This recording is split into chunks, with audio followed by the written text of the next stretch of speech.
Are you running a marathon? Oh my god, I could never run a marathon. You sure about that? My god, a marathon? That's like 42 kilometers, 26 miles. I don't understand those people. That used to be me, but not anymore. Welcome to the Marathon Podcast. My name is Christian Warwick, aka Warwick Runs, on different social media platforms like YouTube and Instagram, and even on TikTok sometimes. Happy to have you here. If you're a regular listener, welcome back. If you are new to this podcast, welcome. I hope that you'll find this podcast useful and a great companion for your runs or wherever you are listening. So, today's episode, we are lucky enough to have Lia with us, and she actually shared my podcast, the episode with Jess McLean, and that's how we connected. Turns out she's a Brooks ambassador. We're gonna get more into what that is actually, what that means to be a Brooks ambassador. She is training for her first ever marathon, and I really, really liked the conversation that I had with her. Not necessarily because of all of her performances, she's already a great runner, but where she came from. She was talking about how she was struggling to run even half a mile at some point, and now she's training for her first marathon. Her long runs are up to like 16 miles, something like that. It was just a very nice conversation between two passionate runners, and it's also cool to hear how Brooks is really working on this running community. I was curious about what it was like to be a part of Brooks and what they were doing for runners in the US. So that was a nice conversation to have with her. And it kind of made me realize even more how relevant these conversations are. Conversations with runners who are not necessarily the best in the world, but who are still getting out there every day and who's improving, having progress, and people who enjoy running just like I do. Before we dive deeper into this episode, I really just want to encourage you and ask you to give this podcast a review and share it with a friend. I would really appreciate that.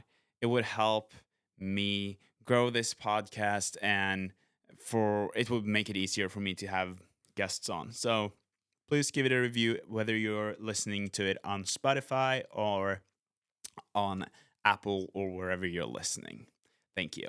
Before we dive into the conversation with Lia, I just want to talk a little bit more about my running, how it has been, just to keep you updated on this, and also kind of tell you about this YouTube video that was just launched. Hopefully, when you're listening to this, the video is already uploaded.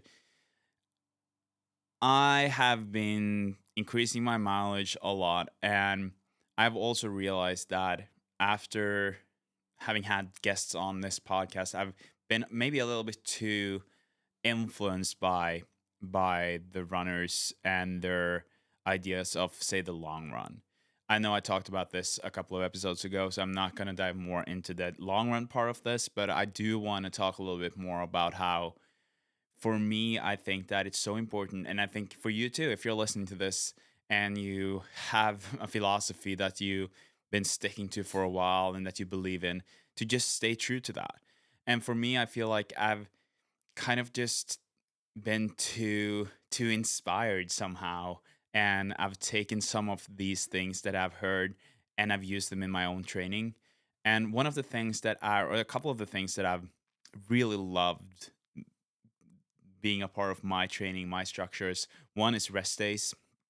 And between mid-June and end of July, I didn't have one single rest day. I was running every day.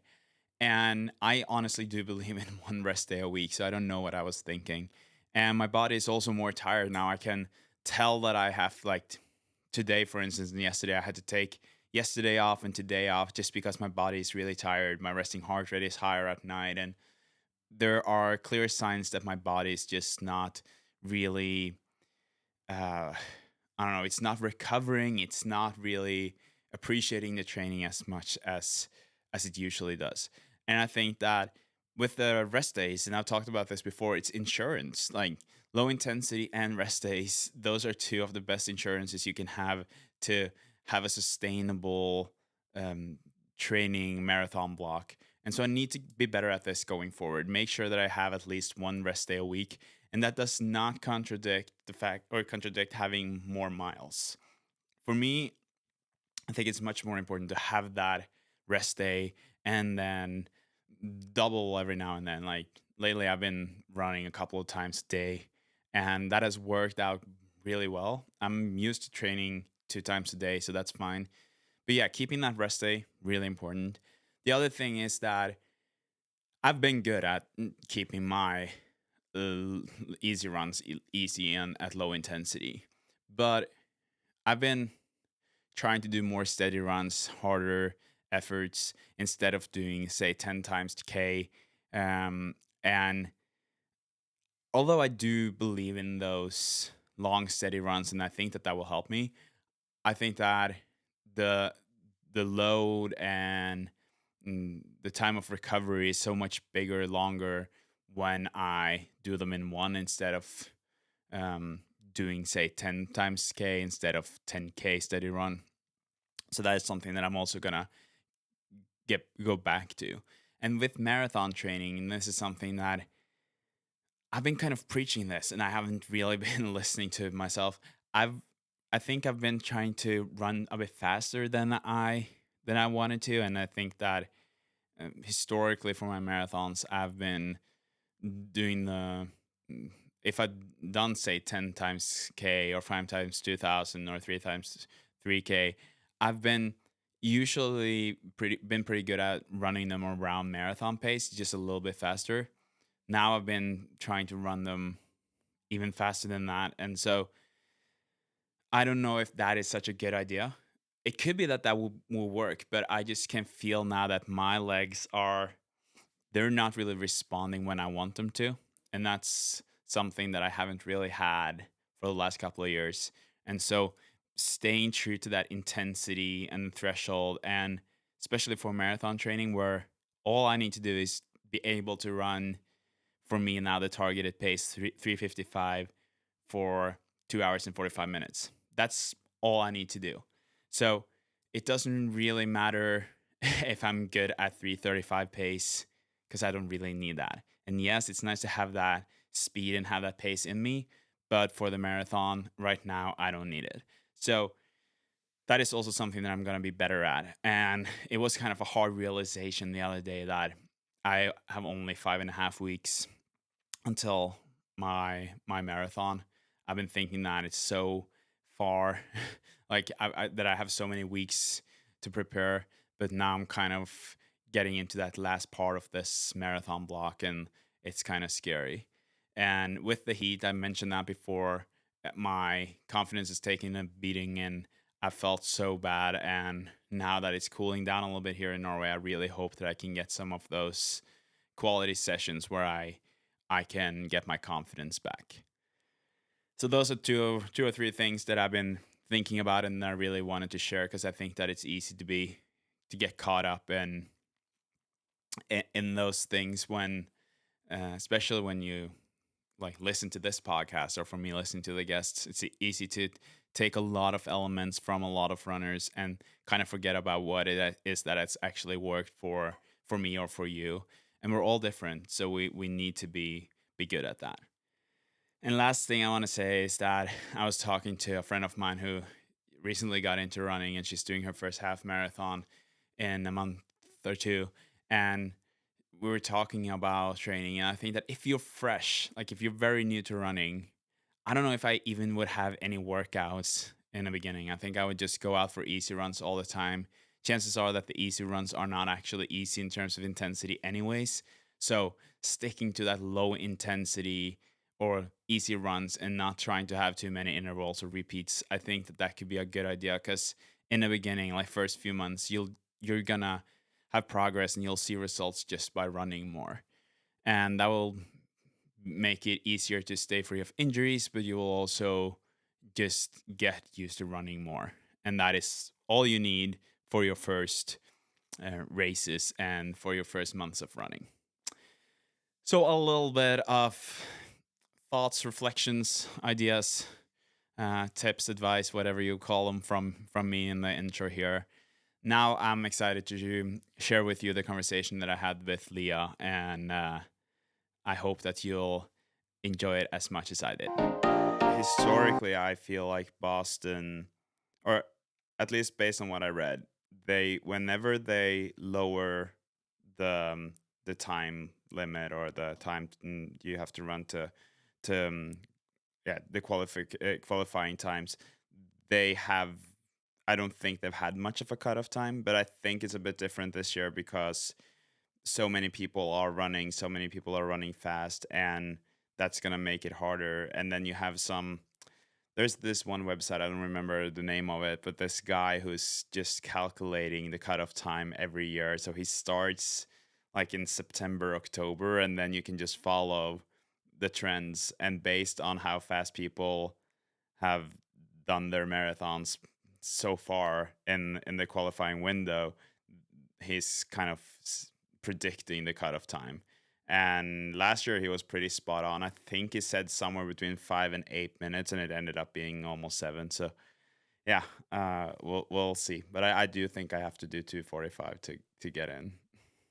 That's crazy. That is so interesting that there's a website. I mean, I guess it makes sense, but that would be addicting to, like, Yeah, refresh yeah. every day and I don't see, think and he doesn't do it very often. So like I'm not refreshing because I know that I think he had one in November, then maybe one in January, February, and then one after Boston, and then now I haven't been looking for a while. I just assume that I have to run fast. yeah, that's a good assumption. Yeah. Yeah, but now that we're officially recording, welcome to the Marathon Podcast. Thank you. I'm happy to be here. I'm happy you asked me to be on. I'm so happy to have you here. And I think that, I have a couple of different approaches to the episodes, and sometimes I'm doing a lot of research.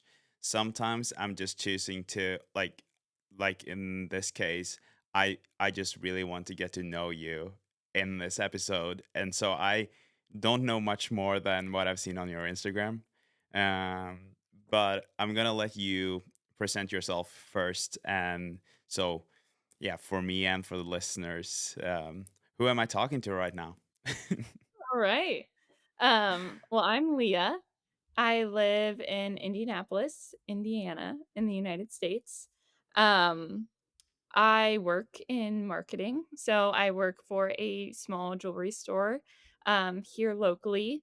So I'm in office every day. Outside of that, though, I am running most mornings. A little bit in my like fitness background is I grew up a dancer my whole life. I grew up a swimmer. So I have two younger siblings and they also swam. My sister was also a dancer. So very active, had 5 hours practice every day, like, after school Wow. growing up, which was kinda, like, crazy if you think about it now. I'm like, "How did I how did I do that? How did I get my homework done? How did I" Anyway, but that's just, like, all you knew. So, loved it, always been very passionate about sports. Um Let's see. Then I went off to college. Um, did not, you know, swim or dance or any of that. I danced, but it was a small, like, student-run organization, so it was more fun. But, you start partaking in activities that are maybe not the best for your health. Um, You were still dancing, but not in an organized form, maybe. yeah, maybe not in organized form, maybe a little late in the night. Yeah. Um Yeah, so then I've always loved fitness, so I actually was a part of, bringing this women's fitness organization to my university and, had so much fun getting involved in that and growing that and building, an executive team, and, that was really a huge part of my college experience. But my dad has always run, and he's just run for exercise, and him and I have always been very close, so when I would go home for the holidays or this or that, he's like, "Well, why don't you come run with me?" And it's funny because we started at like half mile. Like my first run, he was like, "We're gonna run a half mile," and I was like, "That seems silly, but like okay." Hardest thing ever. Like I could not even tell you the pace. Like I was gassed. And then he was like, "Okay, in 2 days, we're gonna do a half mile again." And I was like, "Oh boy." But, then the next week we did a half mile, and then we did a mile, and then you did a mile How and old another were mile. you at this point? I was, let's see, 19? Hmm. 19? Yeah. Yeah. So, it was more just I kinda had the goal in my mind, like, if I could just run 3 miles for exercise, like, that would be great. Just, a Hmm. 30-minute, get out there and run. Um, as you know, you kind of get addicted, you like sports, you progress. One of my roommates, she's a phenomenal athlete, but, like, the most humble person you'll ever meet, but she was great at track, in high school. So, I talked with her a little bit, she saw me getting into running, and we signed up for a half marathon together in, 2018. So, I believe I was 19, and we ran that. I found a plan off of Pinterest, and I finished, and I don't my time, it's funny, you don't even know, like, what it means, like, I looked back and it was a 2:05, but at the time, I was just happy to cross the finish That's a line pretty and good first half marathon, though. yeah, well, thanks. Yeah. I Yeah. I didn't know Especially any for different. someone who found the half mile hard to run at some point, not that long before, maybe. That's Yeah. impressive. Yeah, hey, thanks. I appreciate that, but I remember, like, I took one gel that they handed to me in the middle of the race, and I remember I have a video of me, like, coming to the finish line, and my form looks so bad, and it was 50 degrees, and I'm in, like, leggings and a long sleeve shirt and a zip-up jacket, and my friend, who is an experienced runner, she was in, biker shorts and a tank top, and I remember she kinda looked at me when we were, like, leaving the hotel, like, "What are you wearing?" But you live and you learn, so Cool. And now running has become a much bigger part of your life, right? Like, at least based on what I've seen, you're a part of. And this is something that I was very curious about because I couldn't really figure out what it is. But you're a Brooks ambassador. So what is the difference between a Brooks ambassador and a sponsored athlete? Are you a sponsored athlete? Yeah, what is a Brooks ambassador? yeah. So yeah, I'm very long-winded, so you might have to cut me off Go at for some point. it. No, this is a great podcast. People want it to be long because they want it for their long runs, so it's great. Yeah, well, okay, I'll chat it up then. But I guess to round it out, so I ran that half marathon. Kind of funny, people say you get the bug or whatever, and I guess I didn't, but it was the middle of college and, just very busy and then COVID happened. So I just ran, for fun, like 10 to 15 miles a week. Some months I didn't run at all. Like it was just very sporadic.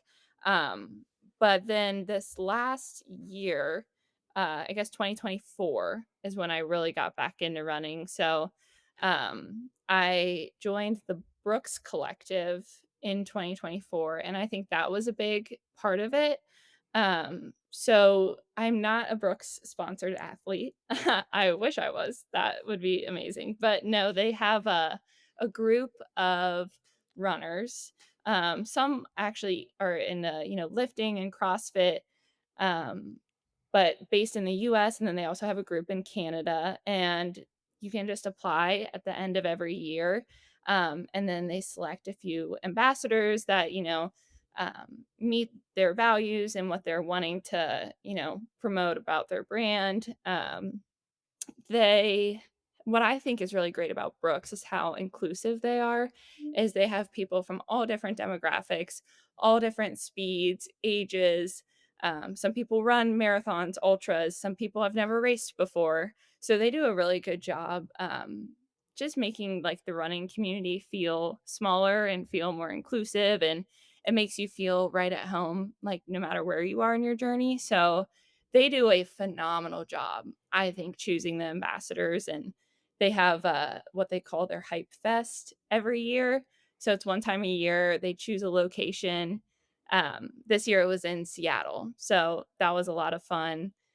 We went to their headquarters and things like that, but I'm always just shocked with the people you meet, and you've only talked to them online, but you feel like best friends, within the first 5 minutes of meeting them. But I think that's kind of just how the running community is, though, also.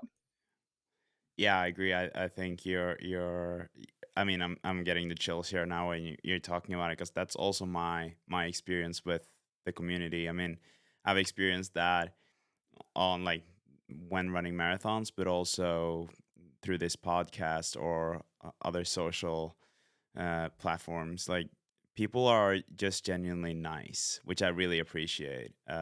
So that's great. But this event that you're talking about, is that the one that you had last week, or because you were posting a lot of this event?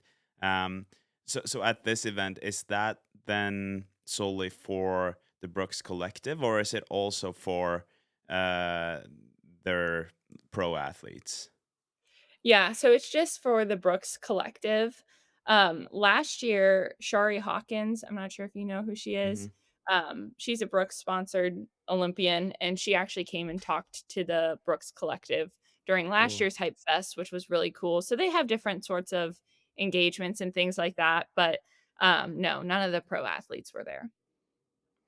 But I find it very interesting what you're saying about, I guess, like the culture and the values that you are experiencing when working with Brooks, because that's also my impression from the sideline. Like, I've never worn any shoes of theirs or anything, but I had Jess McLean on. Like, she's just like a genuinely nice human being, and also hearing and seeing other athletes like Des Linden, I feel like everyone has this.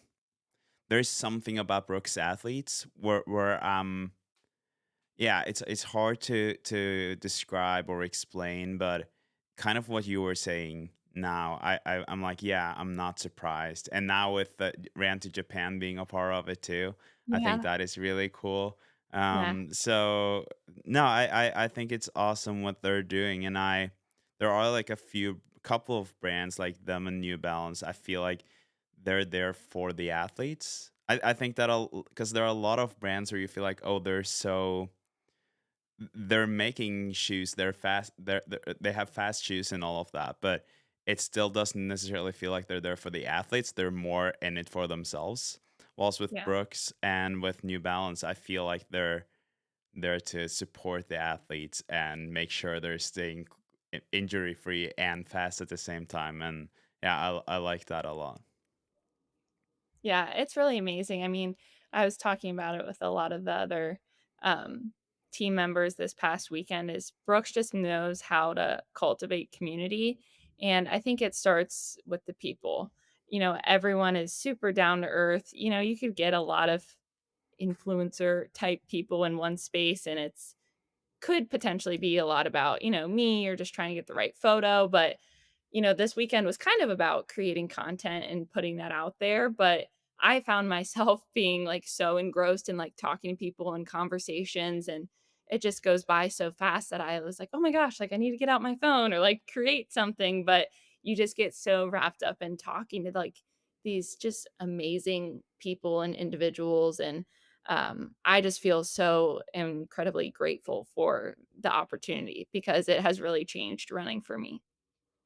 Yeah, I can imagine. And I want to talk more about your running, but I'm still more curious about this Brooks Collective. So for you in your everyday life, like you said, you had this one big event every year, but what does it like? What benefits are you getting? How much of that community can you be a part of in your everyday life the rest of the year? Yeah. It's really one of those programs where what you put into it is what you get out of it. And that seems like a kind of cliche thing to say, but I really believe it to be true as it is my second year. So you can be in the program for 3 years if you're selected for 3 years. But after that, they try to get, new people, new faces, new audiences, things like that, which I totally understand from a brand and marketing perspective as well. But day to day, I mean, the benefits, I guess, are the obvious. We get quarterly gear drops. So they'll send us, new clothes, new shoes, things like that. But really the best part is the people in the community, and we have a Slack group that is just going, going, going every day. We have people running races around the world, so no matter where you are or what race you're doing, there's another team member that's there. I've traveled for work and like been in Chicago or been in another city and just texted in the group like, "Hey, anybody want to catch 5 or 6 miles?" And you meet up with someone there, and or you're at an expo for a race. It's just really really cool. Um, just connecting with everyone and being active on each other's social medias and hyping each other up. It really just feels like a personal cheer squad. And for me, I'm running my first marathon this year, so getting a lot of tips and advice and just support from people really means a lot, especially people that are so well versed in the running community. Also, know a ton about the shoes, like, oh, Leah, you might want to try these. Or if you're experiencing this pain, try this. Like, they're just like, everyone's there to help each other out and like really just have a good longevity of the sport and be in it for a long period of time, not just, chasing PRs or trying to be competitive, but really making sure that we're all enjoying it and enjoying it, for the long run. I love that, and I think that it's so underrated what you're saying about being able to hit up people when you're traveling, and that's something that I've realized after like becoming a part of the running community myself, that it's such a great way to meet new people. So whether you know them or not, it's just you immediately know that you have at least one thing in common, and that is that you like running. And so I've just experienced that now with my own travels. That first of all, sometimes it's just fun because it's the best way to see a city or see places. I was running in New York this summer, and I just got a completely different view of New York. It felt very different, and I'm like, wow, this is a great city to run in, and I never expected that. Uh, so that is one, but also meeting new people, like you're saying, I think that is it's just adding something to the whole travel experience, which is yeah, something that I think a lot of people tend to forget about when they're running, because when I'm home I'm always running by myself, but when I'm visiting other cities or new cities, then I will always try to, at least now going forward and in the spring, I've been trying to reach out to people just to get some more connections. So no, I Yeah. think that is cool, and it sounds like that collective is then uh, obviously helping you with the community part, with the gear. Do you also have anyone like helping you with coaching, or do you get any training plans, anything like that from someone at Brooks? Yeah. Yeah, that's a good question. It's neat to see. I mean, this is only my second year in the collective, but some of my past friends, they had different standards at the time, but they were in the collective for 5 years, for 7 years. So they've really seen it evolve and grow with the brand. And I think it's neat how open Brooks is to growth. They're not rigid. Oh, this is how we've done things. This is how we're always going to do things. Um, I just lost what was your question? Do you get any coaching Oh, from them, or training plans, any, yeah, support in that yeah. way? Yep, there we go. I think that's a new thing that they're rolling out this year. So Riley, her Instagram handle is Riley Jade Fit or something like that, I believe. She is. We kind of have the Brooks Running Collective, and then you have the Brooks like pro athletes. She's kind of somewhere in the middle. I don't know exactly what her title is, but she works with Brooks on a larger scale and has more of a contract with them. But she is phenomenal and just a really great person and athlete. But she is doing some coaching for the Indy Monumental Marathon, which Brooks is a sponsor for. So there's a select group of people that um, could apply for her coaching. I do think that Brooks has not really advertised that. So I think if it's an area that they want to get into, they could. As you know, though, we are a lot of runners and a lot of, runners that take their races and stuff like that pretty seriously. So I think a lot of people already come in with a coach. Hmm. So I think if they wanna go that route, they could, maybe promote that more or, like, have that as an incentive to join the collective if they find it fruitful with Riley, but, it was good to run with her this weekend and talk with her about that, and she said that she has a small group that she'll kinda create a training plan for, but to my knowledge, at least, I don't think that they've, given us specific training programs to follow. But it sounds like you still have, and I guess like the generosity of Brooks is that they still have resources in there and you can chat with each other and exchange experiences and thoughts, and sometimes that could be even better than having a coach, and then you just can get some, yeah, I mean, obviously it can be a bit dangerous too if you listen to too many different people, but it sounds like it's a good community to be a part of, also in terms of getting not necessarily specific coaching but more uh, one-on-one conversations like at that event or whatever. Yeah. um but do you also, because so the reason that we connected, the two of us, I think was because of something. I think you shared the Jess McLean podcast, right? And so have you been able to connect at all with any of those professional athletes of Brooks, or are you so separate that you don't really have anything to do with each other at all? No, we don't have any, like, connection or overlap with them at all, aside from, like, Shari Hawkins speaking at an event, and we got to Mhm. meet her after, and she's just, like, a ball of joy. She was very, very fun to meet. She's a great public speaker. She was really awesome, but, yeah, no, I mean, Jess is, like, I don't know, one of my favorite elites, like, she's the sweetest ever, so I've gone back and forth a little bit with her actually, on Instagram, but other than that, no, we don't have any overlap with the pro athletes.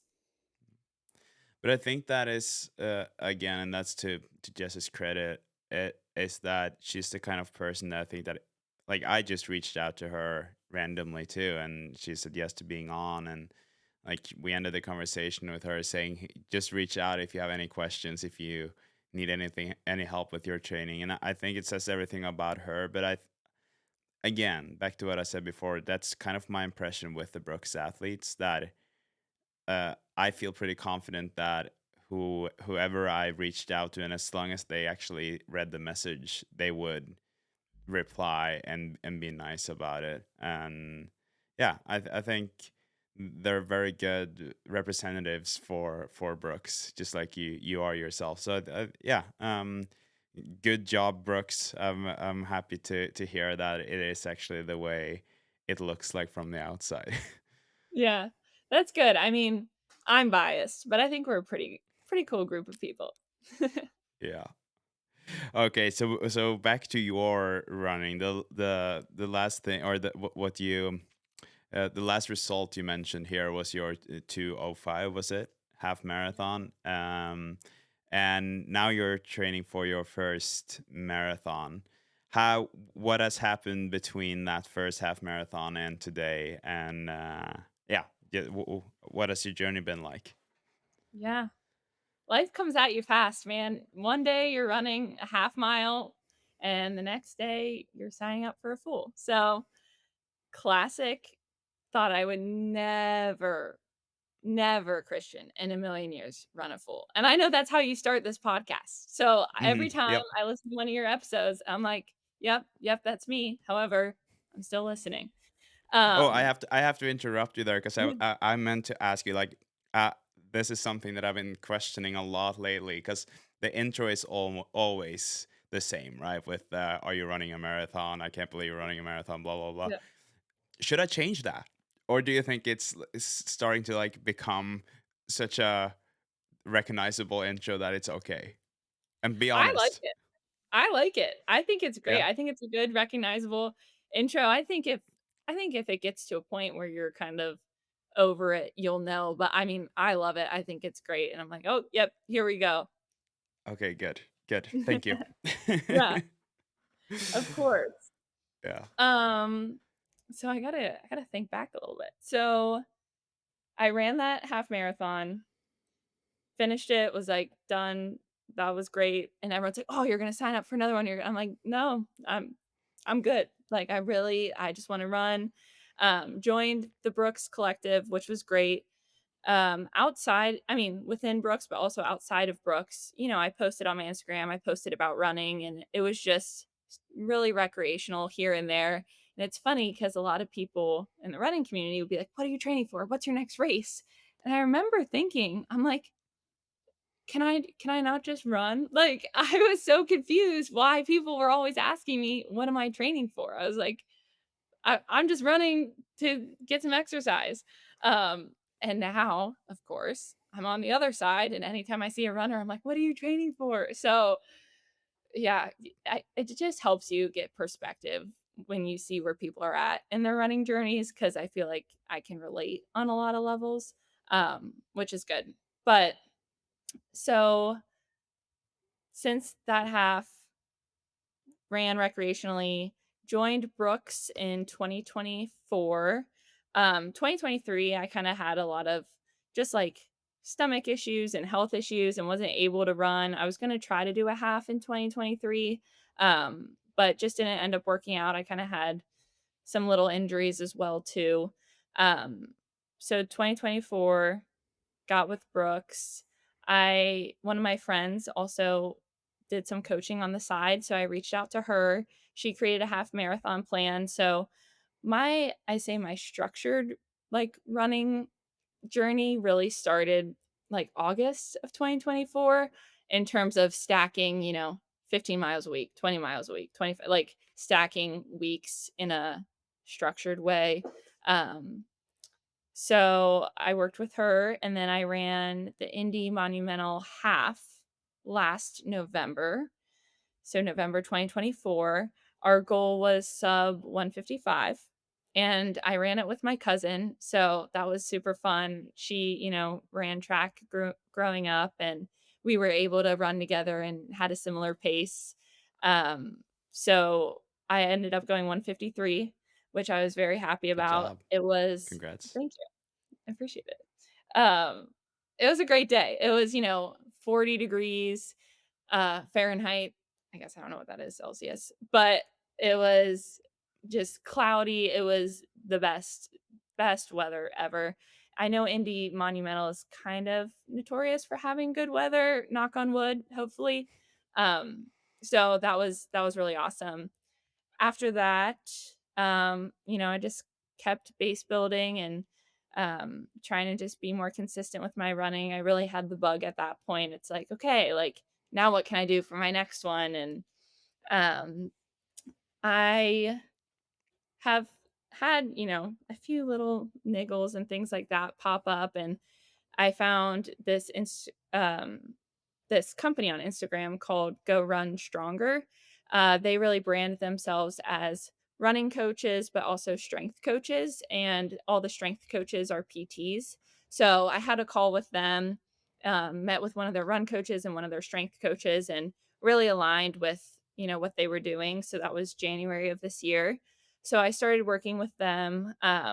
They give you strength programs 2 or 3 times a week depending on what you need, and it's really runner specific, which I like. So it's working on, some of those smaller muscles, some mobility, some balance, a lot of single leg work. So I found that that's really helped me, stay healthy for the most part, and things like that. And I also found my running coach, Neil, who he is just a wealth of knowledge and like one of the most inspirational people to me. So I've been working with him since January, and he's been really pivotal in my, I guess, success and love for running. So I ran the Indy Mini, which is a race here in Indiana. It's a half marathon in May of this year, and my time was 144. So Oh, wow. yeah, Wow. so it was a it was a good day. The goal was sub 145. I found it interesting training through the winter. You're training in the cold, and then in May, it was 60 degrees, which is not bad, but when you're used to 30 degrees, it makes a difference, and it was humid. So I did not feel my best, but we still got a PR.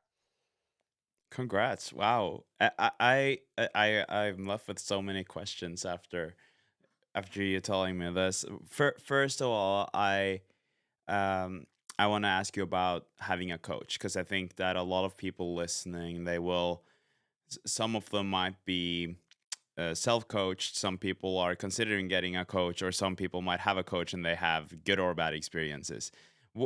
For you, what has the biggest change been? Like, in what way has it been helpful? Because it seems like it's been very helpful for you.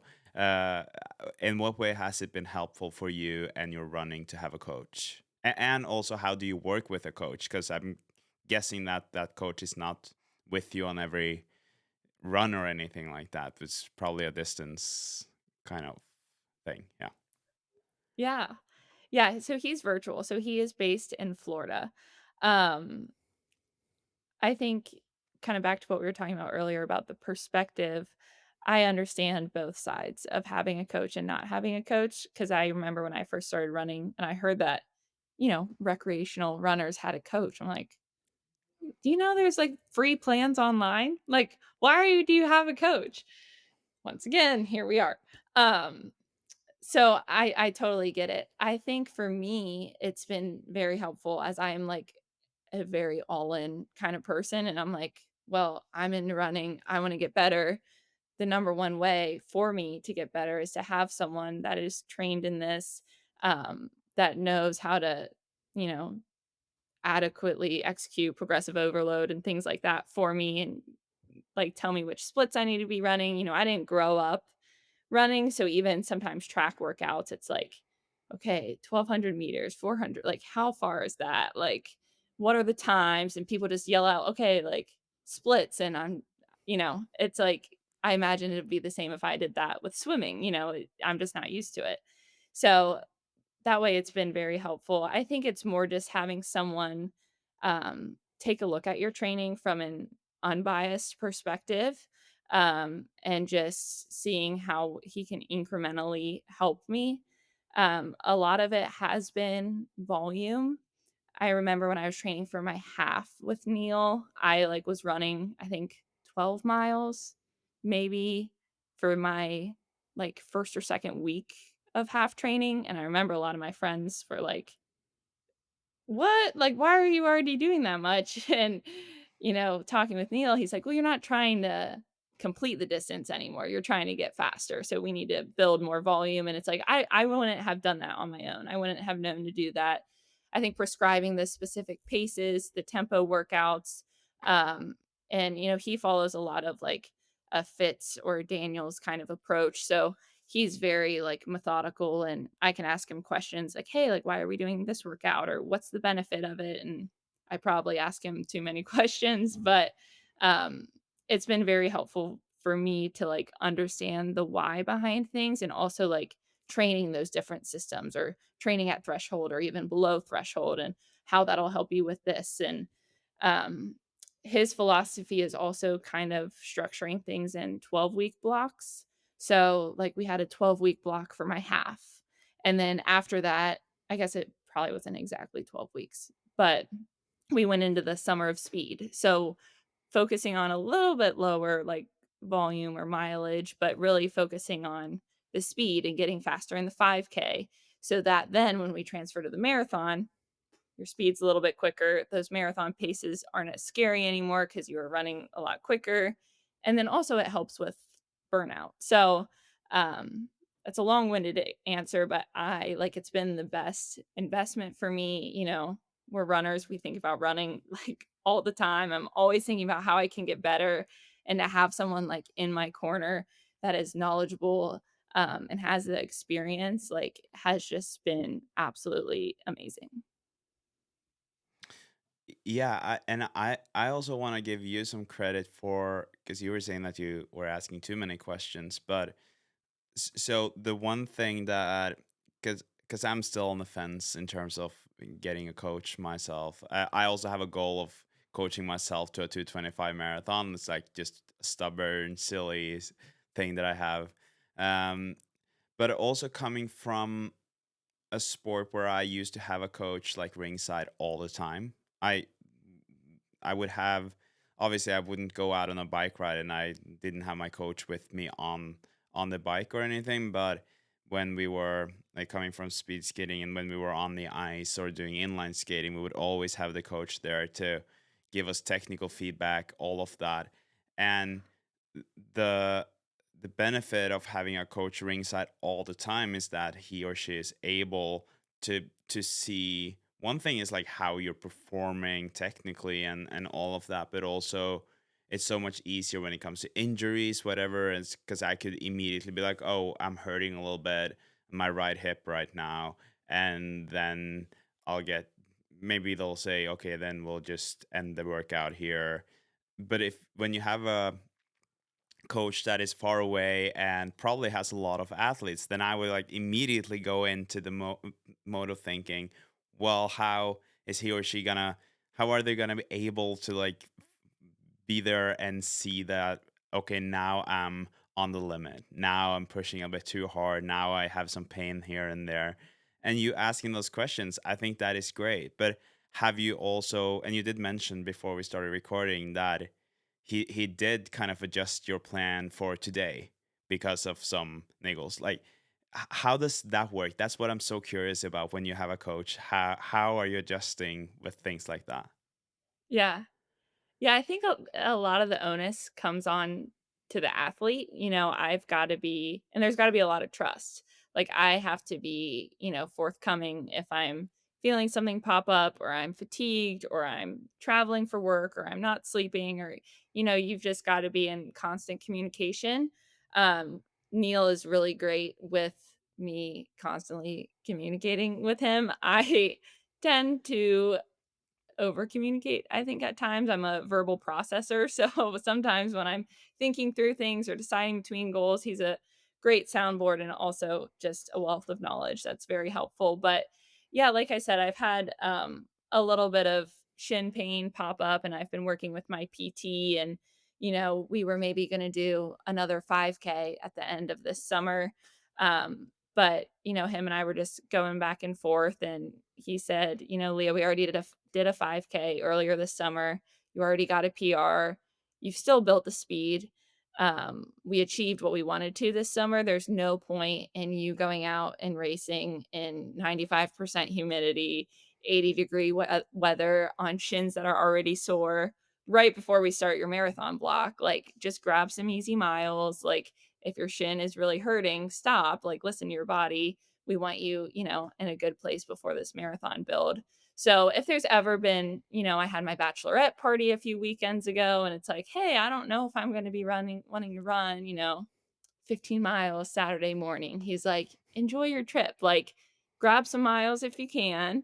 And he's like, I know you. Like, I can be a little type A with things. So he's also been very helpful at sometimes like pulling me back. Like, hey, I know you were really trying to crush this workout. Like, you did. That's great. But like, I'm also prescribing certain paces to hit, you know, certain goals. So, and we want you to hit a certain stimulus. So sometimes if I'm even going too faster than what he's saying, I'm not in the right zone anymore. So it's been really good, and he's a very honest coach.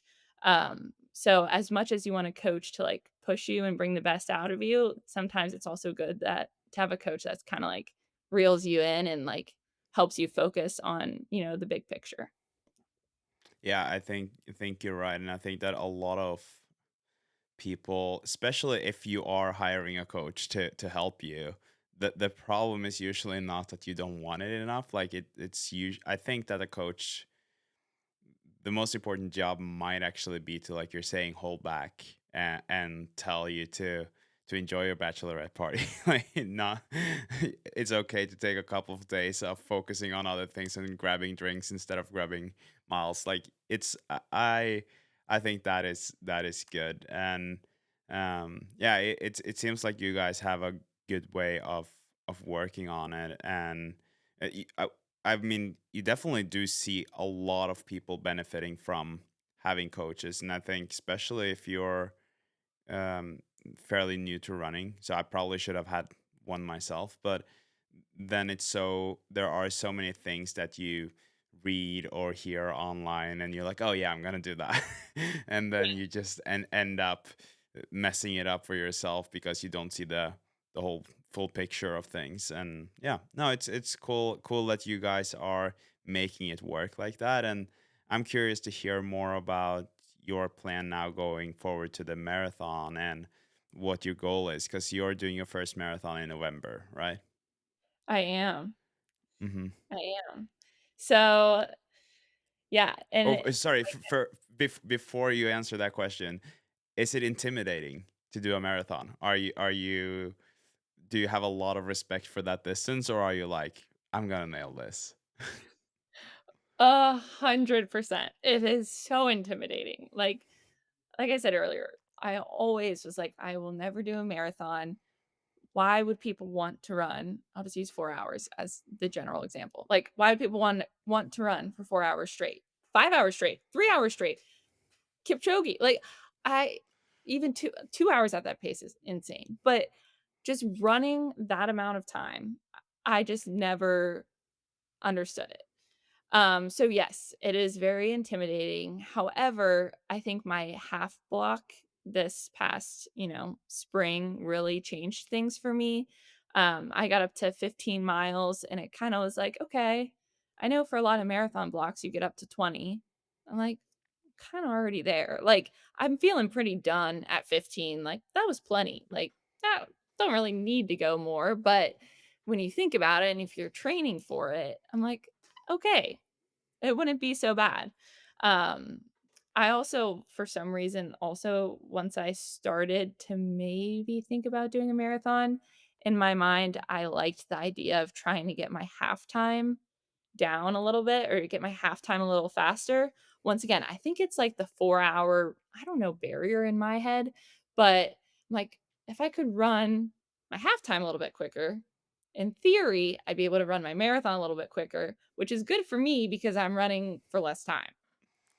Mm-hmm. So, I Exactly. kinda got my halftime down to an area where I'm like, "Okay, I think I can comfortably go under" not comfortably, I don't think any of this is gonna be comfortable, but I think I can achieve sub 4 hours, um, and with Neil's, like, just knowledge and expertise and, like, the way we're trending, he feels pretty confident about that, he feels very confident about that too, but it's just interesting, I mean, I know you absolutely crushed your first marathon, but it's so different, especially with your first marathon, there's people that are like, "Don't worry, like, just have fun, like, don't have a time goal, like, enjoy it."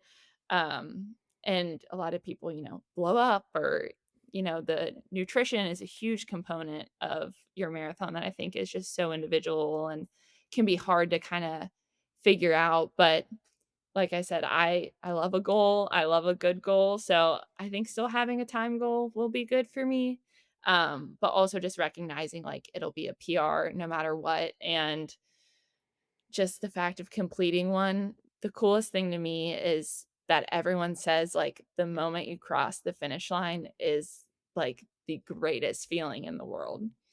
And I don't doubt that, but, like, I'm, like, so excited to experience it for myself because that's the only way I'll know. Like, you every single person has told me that, and I'm like, "That's awesome." Like, I gotta feel it, you know? Yeah, I just like you, and like it like in the intro of this podcast, I never thought I would run a marathon, and I never thought that after that first one that I would be hooked and want to do more. I remember I was like, okay, I'm gonna do one. Just uh, I'm gonna join my brother-in-law, and we're gonna have fun. Um, and like you said, it's that feeling is very unique, and uh, I also think it's interesting because I had Nick Bester on in the last episode, and he was talking about how running it doesn't get easier, right? Like, or I guess easy runs will feel more comfortable when you started running for a bit, but a a race won't feel different. So you mentioned me doing well on my first marathon, but I did well compared to like where I was at, like how fast I could run.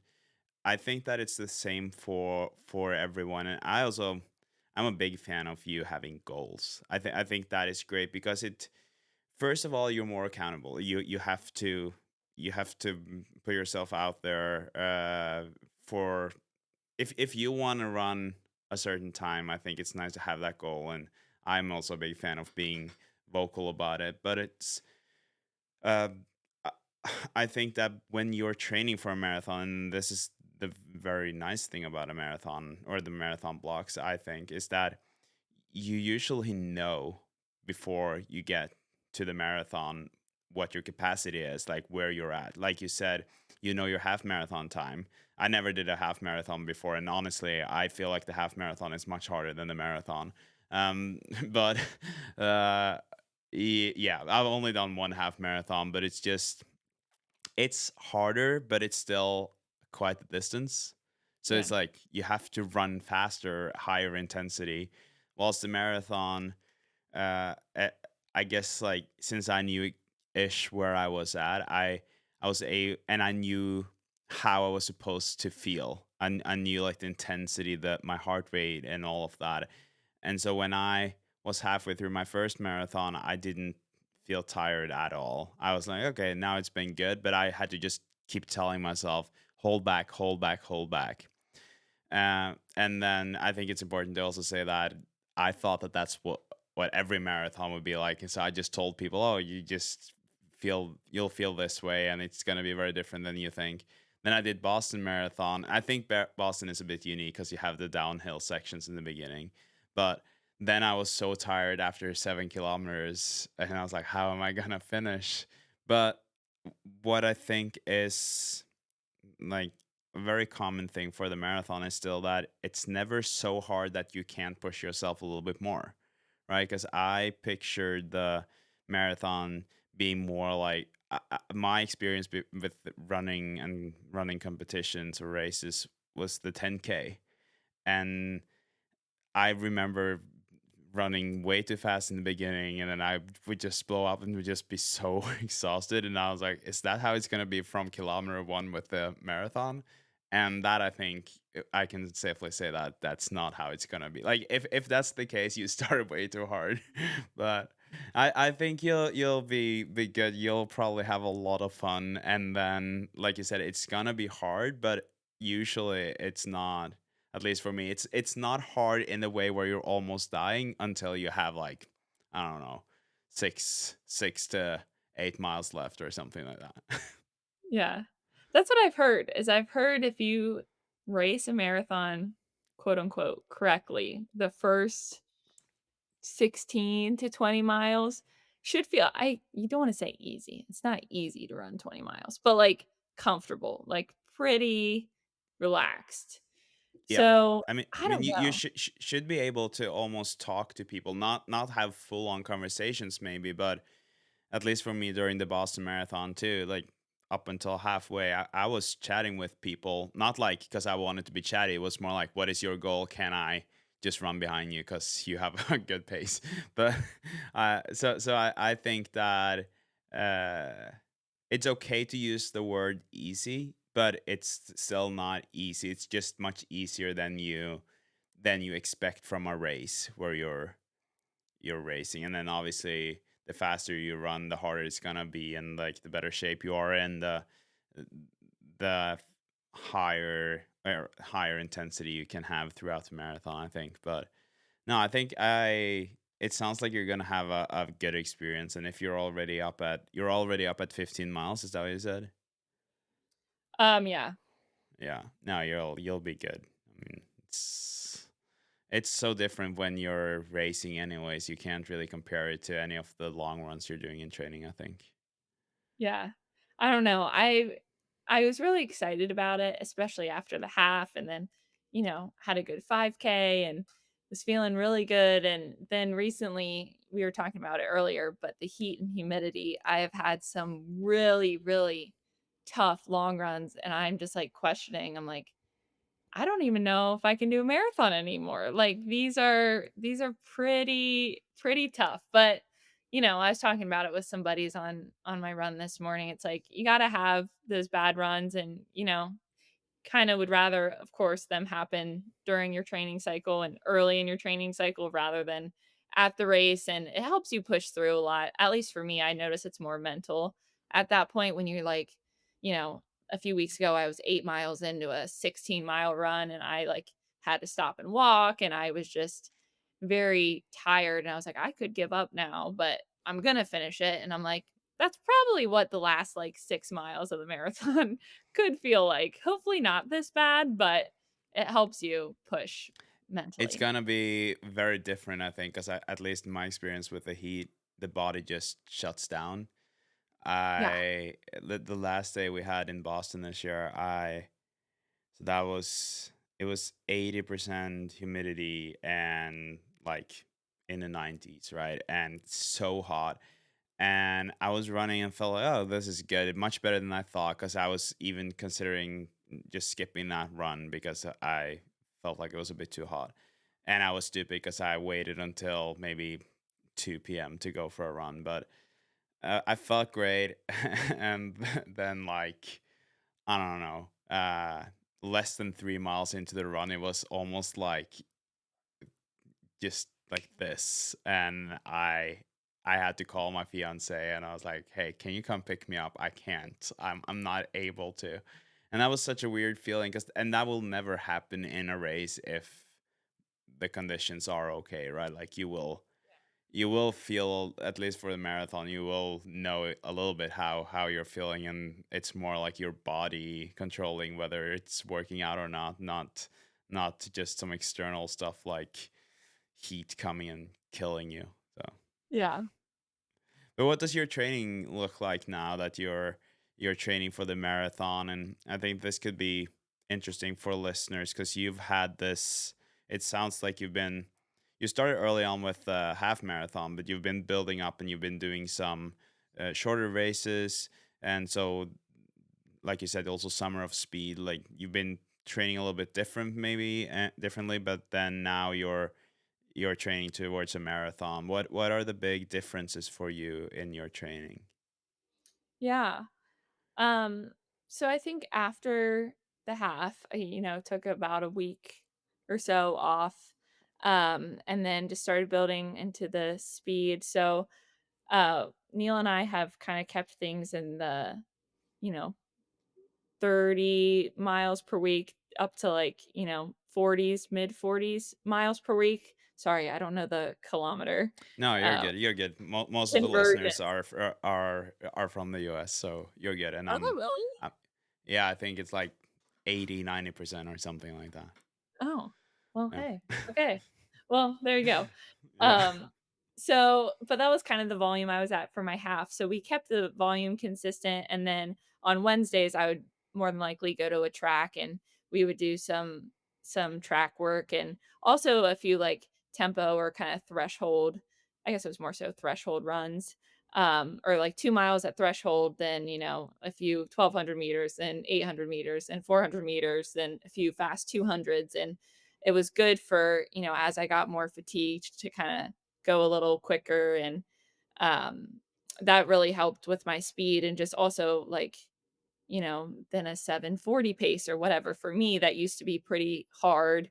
Doesn't feel as bad when you're running, 650s and things like that.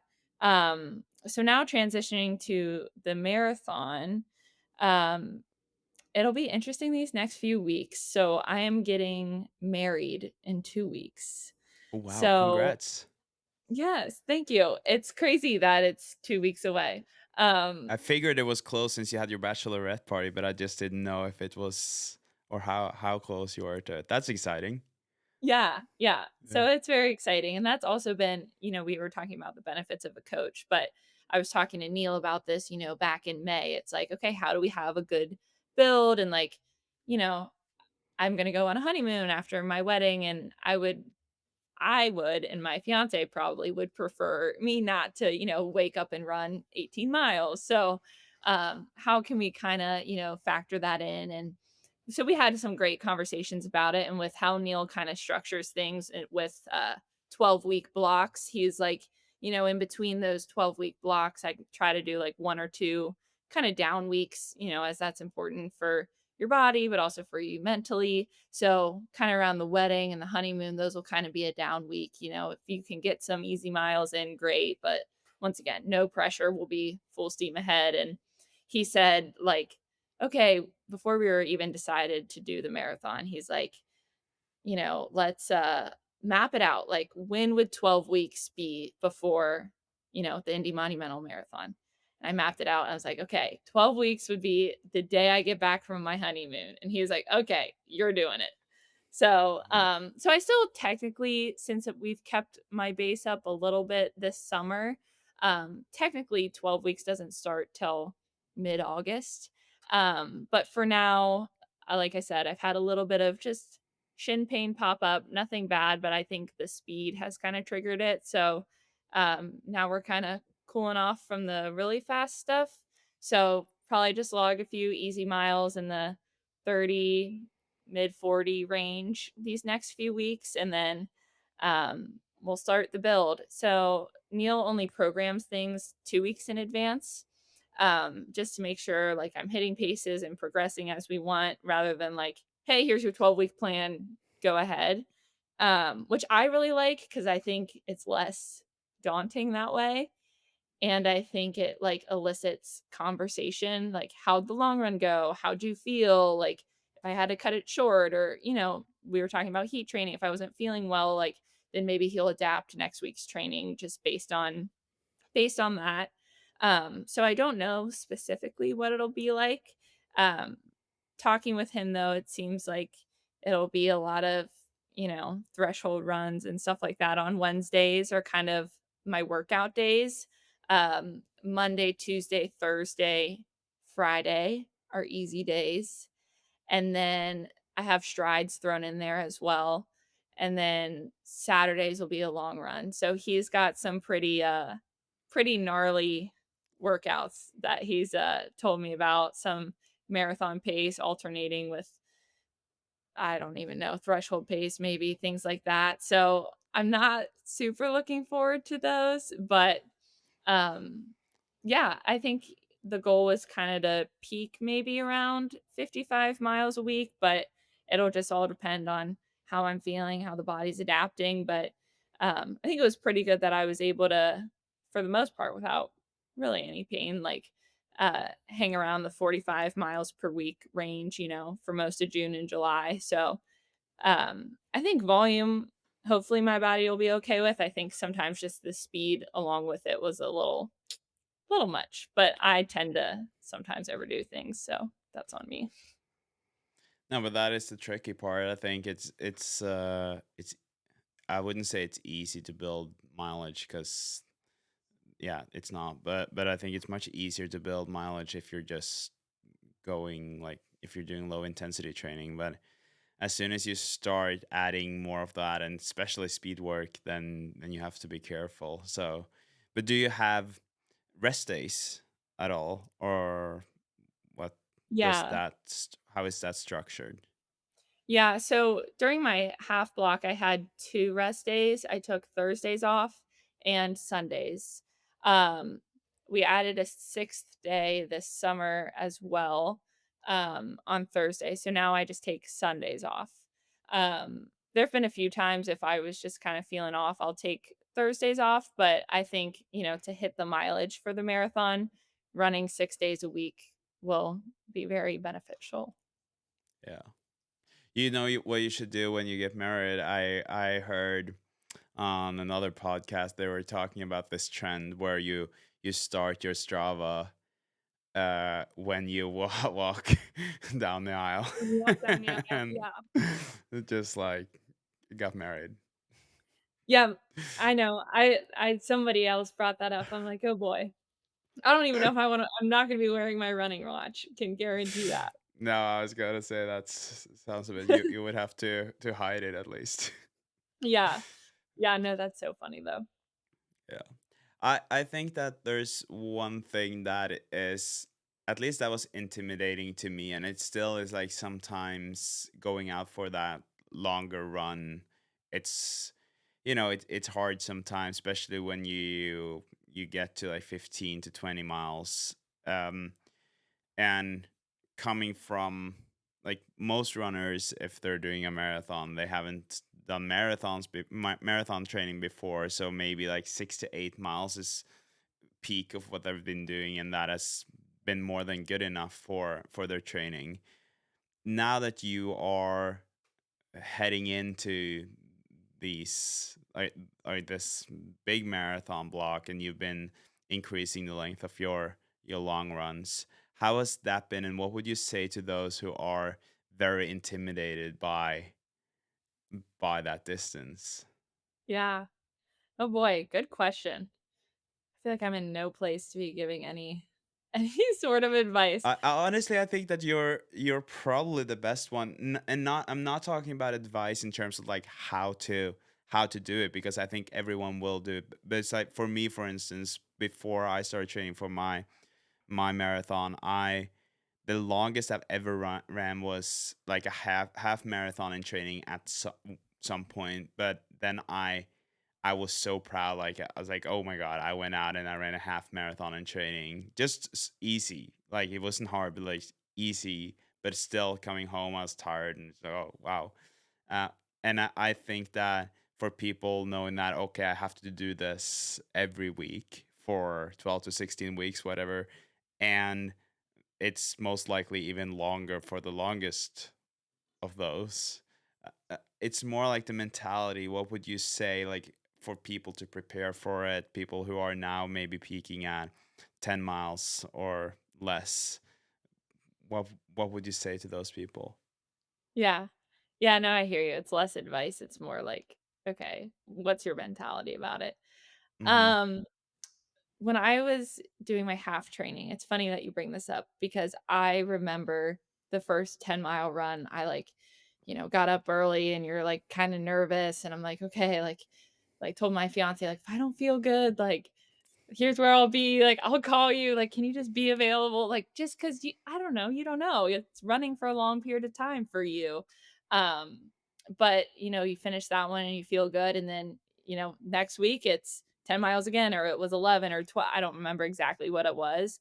But honestly, I think it's through like action that it helps create that confidence. Like, you just gotta do it, and that's not glamorous at all, but it was from just like, "Nope, we're doing it again next week, and guess what? We're adding another mile," and then just through like, "Okay, it's only 1 more mile." Like, I did 10 last week, like, I didn't keel over at the end, like, I can do 1 more, and once you run 10 miles, we all know, what's 1 more?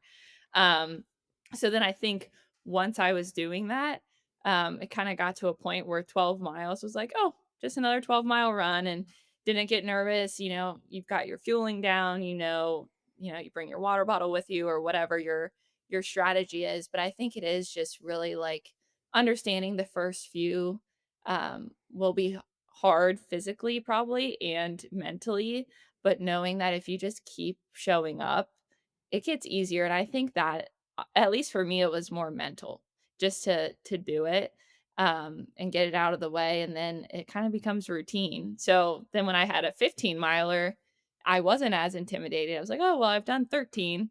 Um, and then you have a few cutback weeks that are 12 or 13, and I'm like, "Oh, that's like nothing." But then you got to remember when you like go to work or you're talking with other people and they're like, "Oh, how far did you run?" And you're like, "Oh, 14 miles." And they're like, "Oh my God."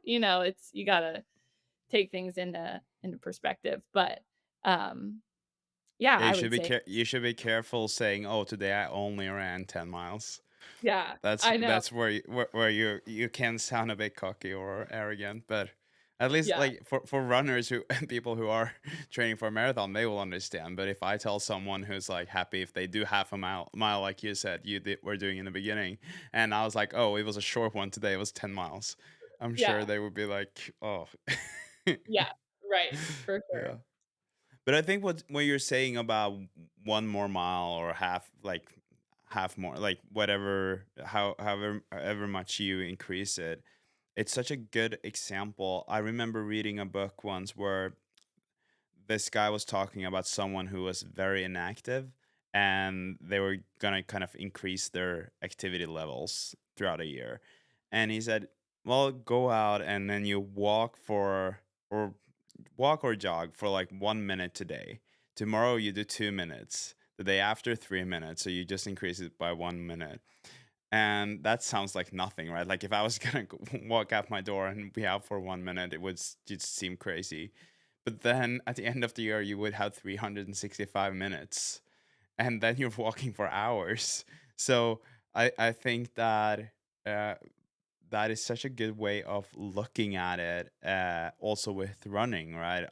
On with the distances, because you do get used to it, and uh, what seems impossible today is not impossible in a few weeks' time or whatever. And I think if you, like you said before too, if you're doing the marathon right or the marathon training right, it won't feel as long as you think it is, because 26 miles sounds like a lot, right? And although it is, it's not. It doesn't feel as long, at least not for me in the when racing, as it would feel if I was going out for an easy run today and doing for like 26 miles, because that would be rough for all of us, I think. Yeah. Yeah. Oh, for sure. And I think it's a good point what you said. Like, I think as runners, we can all do a better job at giving ourselves grace. Like I catch myself like, oh, I ran this, but it was easy, or I only ran at this pace, or I only did 3 miles or 5 miles or 12, whatever it is you kind of like discredit what you've done a little bit. Or I even have, friends or my brother like getting into running, or my mom like getting into running and like, oh, I just did 1 mile, or oh, I walked a little bit. It's like, I think we should celebrate all runners, like, at at any point. If you're doing 1 mile, if you're doing a half mile, like, those are, like, it's just so important to, like, celebrate that, because I think it's so hard to get out there, especially at the beginning of your journey. So, like, even if you're doing 5 minutes, or if you're doing 5 miles, or it's, slower than your high school self or slower than your pre-pregnancy self. Like, it's just it's just really not about the numbers, and I can 100% get so caught up in it, but it's like moving our bodies is so important, and I just never ever want people to like feel discouraged in any way and then stop running because they feel like they didn't do enough or they're too slow. And I think the running community does a pretty good job about it, but sometimes I find myself like talking with people, or just friends that start running, like they talk to me but they kind of are like, oh well, I only, and it's like, no, like you don't have to cushion it like that. Like, be like, hey, I ran 2 miles today, like that's awesome. So I think it's cool that you said that about the 1 minute. Like, yeah, you just gotta, those little incremental changes, or just those habits of getting out the door every day, really are what make a compounding difference. Yeah, I agree, and I love what you're saying about that of just getting out there, that is kind of a victory in itself, right? I don't know if you listened to the episode with Herm, Herm runs, and I think that that is one of the most like motivational mm, episodes that I've had, because when he told me that he came from like smoking cigarettes and not living a healthy life, being very heavy, and deciding to do a marathon, and so he was running for 3 months, and it took him 3 months to even have one good run, right? And then I was like, I admire that, because for me it's easy from the outside to be like, oh, 2:52 in your first marathon, like that's great, that's really impressive. But it's like, well, after a couple of weeks of running, I was kind of in the zone. I was able to build mileage. I was already feeling better about running. I might not have felt as good as I do today, but it still felt pretty good. But where Herm started out was like somewhere where he done some sports in college, but like he didn't have a great he wasn't meant for running that at that day when he's decided that he wanted to start running. And so I have so much respect for people like Herm, or runners like Herm, and also the way he is just encouraging others to do the same thing. So he's such an important person in the running community, and same in Boston when you see the people who are finishing like in 6 hours. I couldn't run for 6 hours. Like running a marathon and in 6 hours is just honestly more impressive. And I keep repeating myself on that. I think it's more impressive than the ones who are running super fast because after all, they're only running for 2 hours.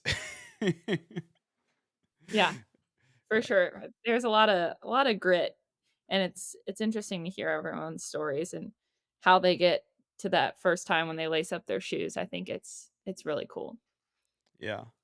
And I love that you kind of have a similar story with struggling with half a mile and now running those or training for a marathon and having your long runs being what they are. And there was one thing you mentioned that we haven't really talked about, and that is the fueling part of it, which I think is maybe something that everyone probably needs to get better at it, whatever level they are at. But how are you solving that on your runs, whether it's a long run or shorter run? How much do you fuel? How much do you practice it? And what is your fueling strategy?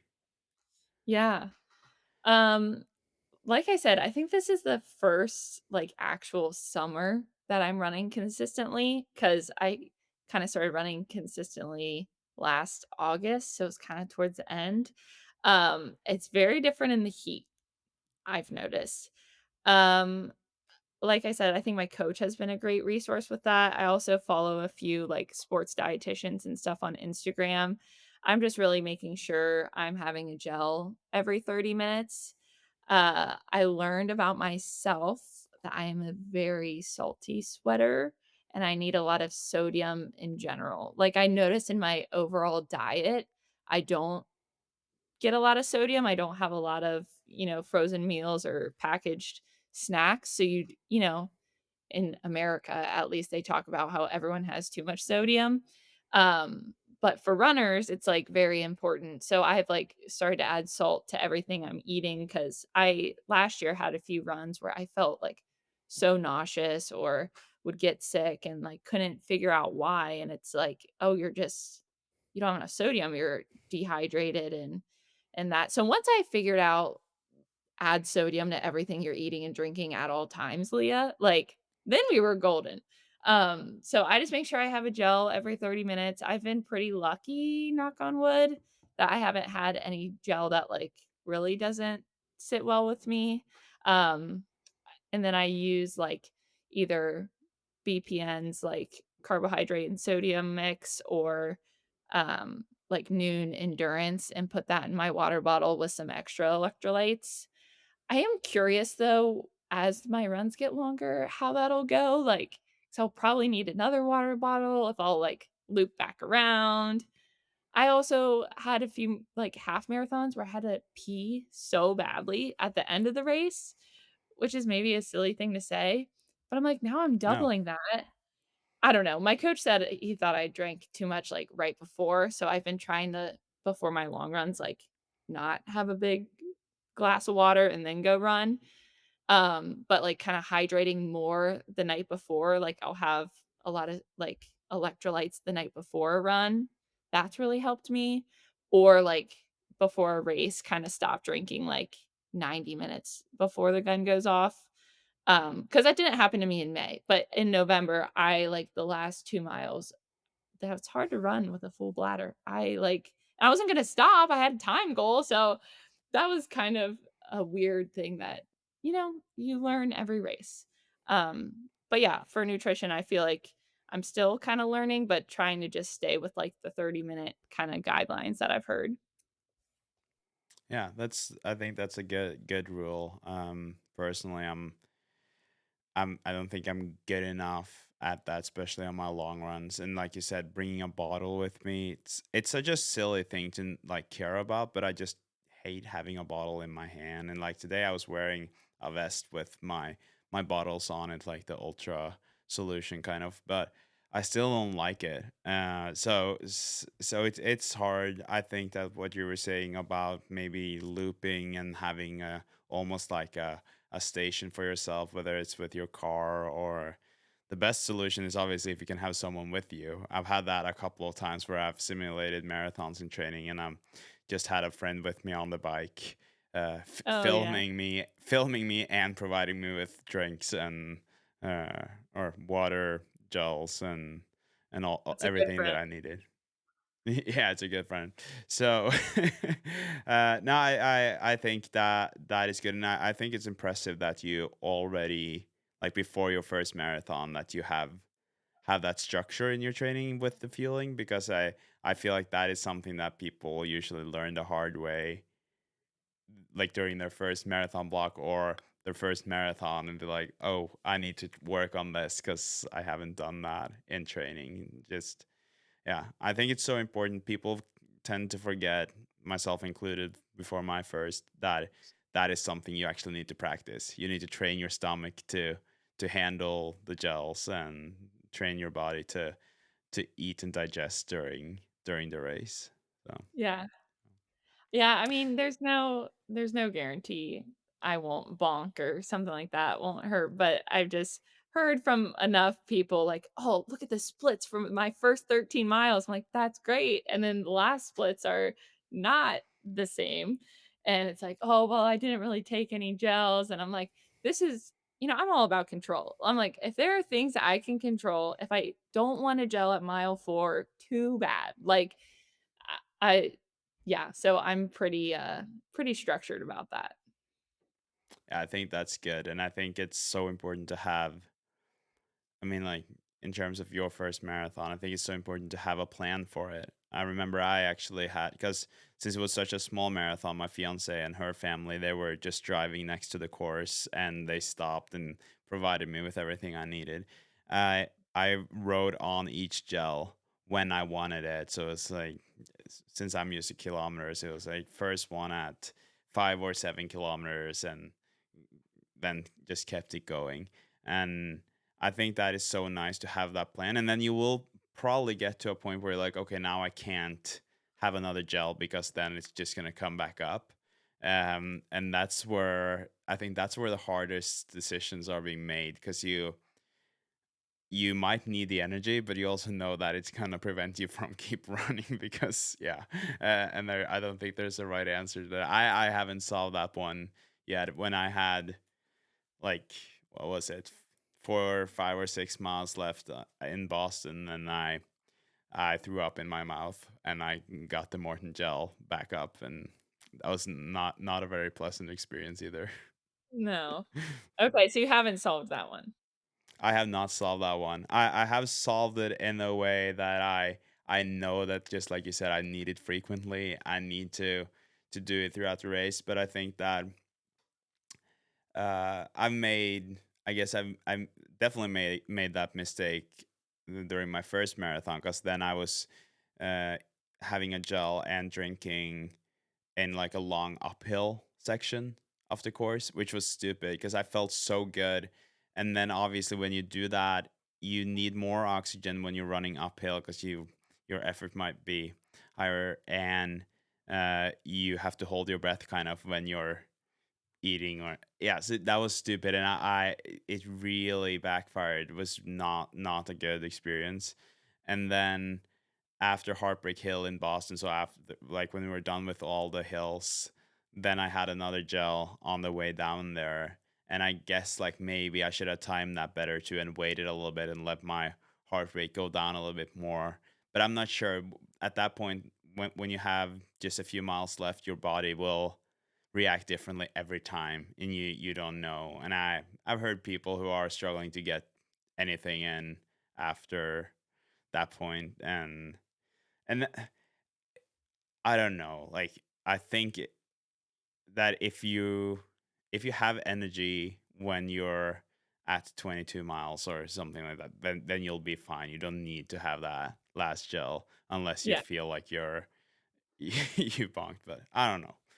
yeah. Um, but what about after this marathon? Like, so is your goal sub 4 hours? Is that like, or have you not Well, voiced that? um, it's faster than that. I'm a weirdly superstitious person. But I also feel like it's good to talk about your goals, but it's It just is. so hard because it's I know you're very pro talk about your goals. You don't have to say anything about the time goal if you don't want to. You're good if you don't want to. No, no, you're okay. It's just hard because you just there's just so much unknown. You don't know about your first Hmm. one, like you said, like, once you get to mile 21, 22. I mean, I don't know how far I'll get in training, but it's just unknown territory. I mean, it's really unknown territory from the start because 'cause you're doing marathon pace the whole way, and, like, your Hmm. body also, when we're talking about nutrition, like, it's important to practice that from what I've heard when you're doing these harder efforts because your body utilizes it differently, it's harder for you to take it in, things like that. Um, I don't know, I think sub 340 I would Wow, be happy with. cool. Um, I think it'd be tough. My coach is pushing a little bit faster, so we're gonna see. He's gonna put me on some of those paces for some of the workouts. We're gonna see kinda where I'm at. Um, you know, I a lot of people have told me they think I'm gonna fall in love with the marathon. I don't know. I do think I like longer races definitely more than a 5K, 10K. So and I think I have adapted pretty well with longer runs and kinda we've done a good amount of progression runs, kinda having those last miles be faster. I'm kinda someone that, like, gets into a groove and kinda can pick it up as I go. Um, so we'll see. I mean, I'm all for having a scary goal. I think if I went sub 340, I'd be really happy. Um, but like I said, that's be fast. So, That would be amazing if you did. yeah. But if you were to look at it right now, like where you are right now, what is your goal with running? Do you have, whether it's a marathon, half marathon times, or just in general, what is it 5 years from now? Where do you want to be?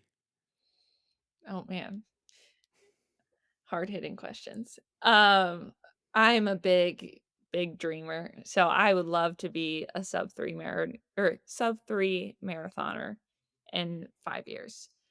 Probably crazy to say, um, for someone that's never run a marathon, but, I'm also someone that I feel like I've got, like, a very, like, strong, I don't know what the word even would be. I'm very persistent. Let's just say Mhm. that. I've been very persistent my whole life, and I'm very goal driven. So, I think we'll see how this one goes. Um, qualifying for Boston would be awesome in the next 1 to 2 years. If, we were talking earlier about the buffer and kinda how everything's getting quicker, so it's not like I can go 3:24 and qualify. I'd probably have to be, 3:20 sub. Um, so I feel like that would be kinda hard, and it's hard to tell, though, because I'm still, I say, pretty much newer to running, and I'm kinda untapped in the sense that I didn't grow up running, so I'm kinda seeing those quicker, jumps in my half marathon time, and maybe my marathon time would be a big jump for my next one, I don't really know. But I do think that if I continue to kinda stack blocks and like you said, working with, a coach that has the structured training that is able to really kind of segment your training in a way that's advantageous for your goals. I don't see why I couldn't be a sub 3 hour marathoner. So that's my long-term goal as well as Boston. I think it would just be amazing to run that race and it's just such a historic race and it just seems like the coolest, experience. It seems like a pretty hard course for sure, but I think being able to experience that, um, would be I mean, most marathoners kinda dream, I think, but we'll start there, and then we'll see if I'm able to get the sub 3. Maybe I'll eat my words, but I'd rather do that than not put it out there. No, I think that is realistic. First of all, yes, Boston is special. I think that a lot of people are crying when they're crossing that finish line. It's just there's something about it where it's, yeah, I don't know. You're super tired, but you also done something that is so cool and so special, and all the people and the energy. It's crazy. But I always find it interesting when people are talking about their goals the way you are, because you're obviously a little bit intimidated when you're talking about it, or it's like, can I say this? Do I have to justify it? Do I have to say, oh, I don't know, maybe I'll eat my words? All of that, totally makes sense. But all of us, I think we tend to forget where we were, right? Like, so if you look at your first half marathon, 2:05, now it's 1:43, right? Is Yeah, that your PB? 144. Yeah. For 4. So it's like 21-minute PR. If you do that for a marathon, that's like 42 minutes. And that's just like your progress from where you were to where you are today.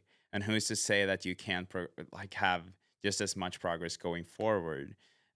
Yep. And then if you do a sub 340 marathon and you have just as much progress, and I'm aware of the fact that when you're at 340, it's harder to go down to sub 3, but it's just like, why not? I I I think it's so dangerous to start thinking about where you want to be and let those times scare you based on where you are right now, Mhm. because there's going to be a lot of, or there will be a lot of runs between today and whenever you're doing that sub 3 marathon, right? And you're probably gonna improve a lot every day, every week, and that's just, you just have to be in it for long enough. I have a I guess I can't call him a friend. He's like 90 years old, or maybe 94, and he's a speed skater, and he used to say that if you just skate for long enough, you'll become a world champion in the masters, because all of your competitors will just die out. And I think like hopefully we don't have to wait for our competitors or anyone to die, but it's more like if you just stick to it for long enough, I think that it's realistic to reach our goals. Yeah. It's much more fun if you live life thinking like that, I think. Yeah. That is so true. That is, I mean, that's like the extreme, but I think it's very true. Like, yes, life is way more fun if you have goals and if you have goals that scare you. Like, um, but I think one thing that's been very good about social media is, like I said, I'm a dreamer and I'm definitely someone that gets like in over my head way too quickly, but here we are. Um, is that social media has shown me, you see the graphics all the time. Like my first marathon was a 5:30 and now I run a 2:45. Here's how. Like those, but like it is very cool to see where people started and where they got, and like of course there are a lot of things have to go right. You have to not be injured, you have to have, some semblance of speed and talent and athleticism, of course, and but a lot of it is just consistency and it's Mhm. just showing up. And that's like the exact quote that you just shared. It's like, if you just keep showing up day after day, like there are going to be people that cycle in and out and, that they're all in at one point and then they find something else, or which is totally okay too. Life happens, or your family's your focus, or other things.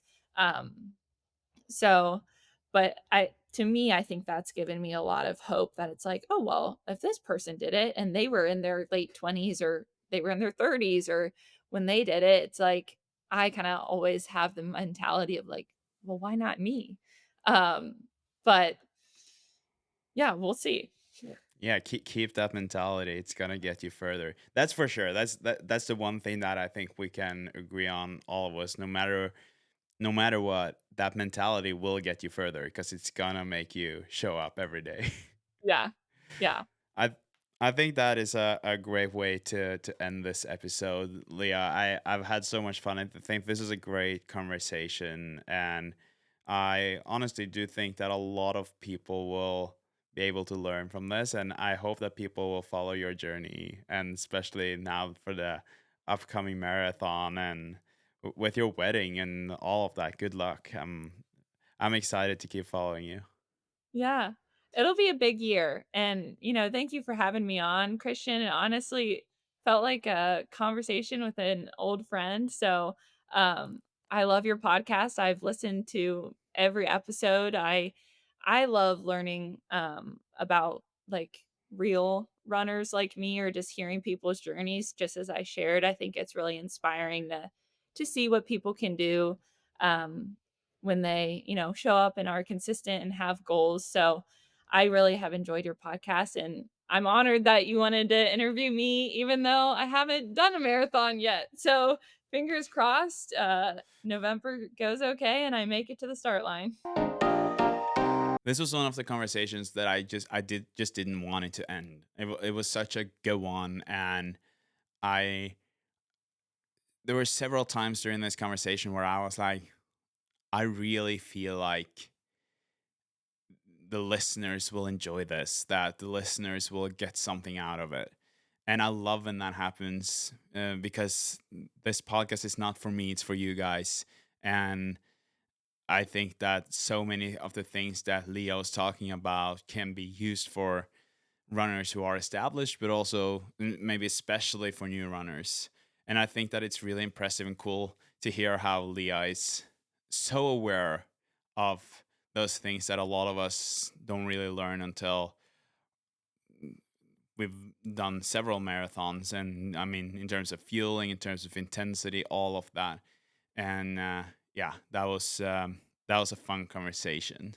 And after the conversation, I talked to Leah, and she was talking about her coach. And the funny thing is that I connected with him after, and he's gonna come on the pod. I'm excited to hear more about his story, because according to Leah, he came like he came from the couch to a 2:56 marathon, something like that, and he's now done a sub 250 marathon. I think he did a sub 250 in Boston. So I'm excited to have him on. That will be a fun conversation, I think, and it will be fun to hear a coach's perspective on running and how he approaches coaching, because that is a very different game.